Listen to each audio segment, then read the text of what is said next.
O quarto episódio da série Watchmen chama-se Se Você Não Gosta da Minha História, Escreva a Sua Própria, e possivelmente apresenta um teor metalinguístico, uma espécie de resposta dos produtores àqueles que não estão gostando dos rumos que a série escolheu seguir.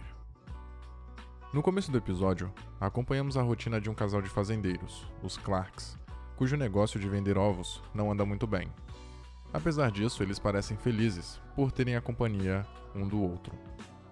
Já preparados para dormir, a trilionária Lady True aparece na porta deles afirmando que precisa da casa e do terreno dos Clarks, e em um primeiro momento, o casal resiste, mas a True, além de persuasiva, é teimosa, então ela não aceitaria perder 3 minutos da sua vida caso não obtivesse o que queria. Sabendo a importância do legado para os Clarks, a personagem oferece para eles justamente a chance de perpetuarem sua linhagem de sangue, insinuando que a residência não seria uma herança ideal de quem eles foram, e sim um filho. Desse modo, a Lady True consegue o que queria e demonstra não só ser preparada, como um tanto quanto insensível, pois embora diga que era uma brincadeira, sua postura indica que ela realmente se livraria de um bebê sem problemas. Além do mais, esse início é uma sutil referência à história do Superman, com um casal de fazendeiros que não conseguia ter filhos e, repentinamente, como um milagre, uma criança surge em suas vidas. Só que nesse caso, ele não caiu do céu em uma espaçonave, veio das mãos de uma mulher misteriosa que exigia algo em troca. Para não ser uma alusão muito óbvia, o sobrenome do casal é Clark e não Kent, e o nome do marido é John, mas a da esposa não é Martha, e curiosamente, após a mulher assinar o documento que afirmava o acordo entre eles, algo cai na Terra, assim como o Superman em sua história original. E caso não tenha ficado claro, a Lady True precisava comprar o terreno dos Clarks em 3 minutos exatos porque era o tempo para aquele objeto cair na propriedade deles. Desse modo, para ela ter acesso ao suposto meteoro, precisava ser dona do local. Isso demonstra que mesmo sendo poderosa e tendo recursos para chantagear ou ameaçar o casal, ou até mesmo sumir com eles, ela prefere a diplomacia. Isto é, a personagem aparentemente não é tão inescrupulosa quanto se imaginava. Posteriormente, vemos que a Angela permanece intrigada com um sujeito que disse ser seu avô, ainda mais por ter descoberto que essa informação era verdade. Desse modo, observamos que ser uma detetive mascarada tem mais privilégios do que se poderia imaginar, visto que ela liga para a central, avisando que o local que pretende invadir possui um vidro quebrado para não ser perturbada com o alarme e, principalmente, com perguntas que ela não quer ou não sabe responder. Nessa cena, o teor caricato da obra é ressaltado, primeiro com o jogo de palavras do dispositivo que permite ver a árvore genealógica do indivíduo, mas principalmente pelo item que permite evidenciar essas informações, uma noz. Novamente, o tema legado ganha ênfase, uma vez que a Angela começa a conhecer seus antepassados e a sua herança histórica, ainda que demonstre indignação pelo fato do Will ter bagunçado sua vida.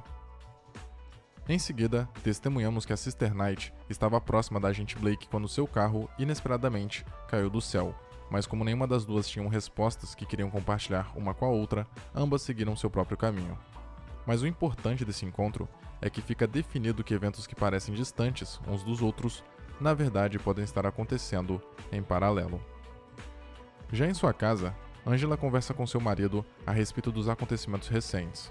Porém, o que chama a atenção nesse momento é a sinceridade do Calvin com as crianças. Aparentemente, a educação que o casal resolveu dar aos seus filhos é baseada na franqueza e confiança, visto que o Cal, além de não subestimar a inteligência da menina quando fala sobre o pós-vida, não escolhe mentir sobre o que acontece na morte, a fim de supostamente poupá-la de uma informação muito complexa para se entender.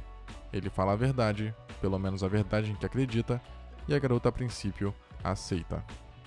E de forma alguma parece indelicadeza de sua parte, ou falta de destreza com crianças, até porque ele toma cuidado com as palavras que utiliza e com a maneira com que se expressa ao falar do assunto.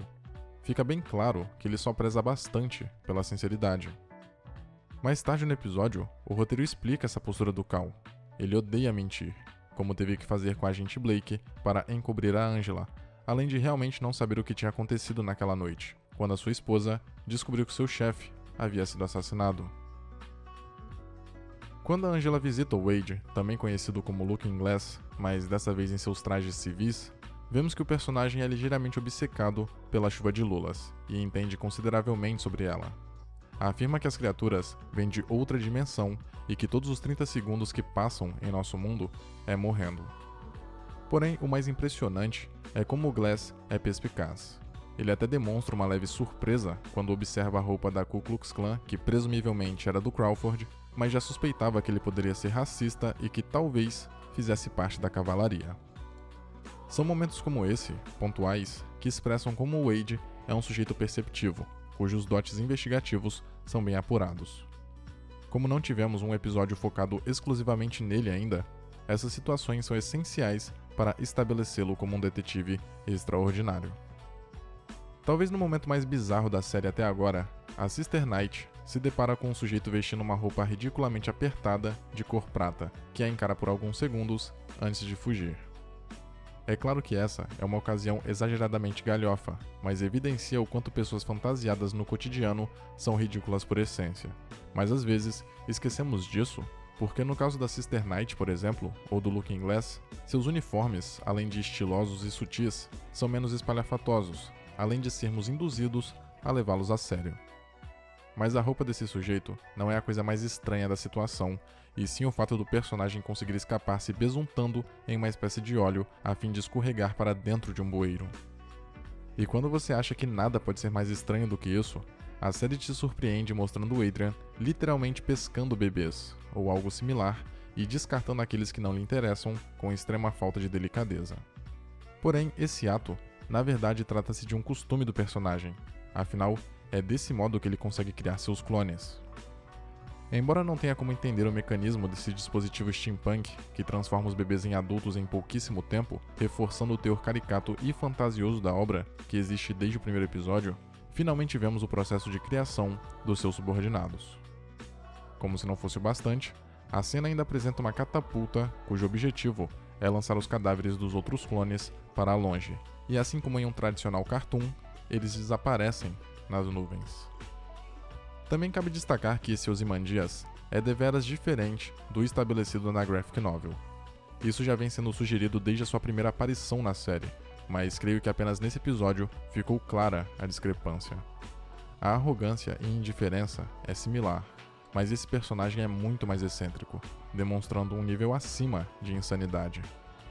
A princípio parecia que era apenas consequência natural da avançada idade e do amadurecimento de seus princípios controversos.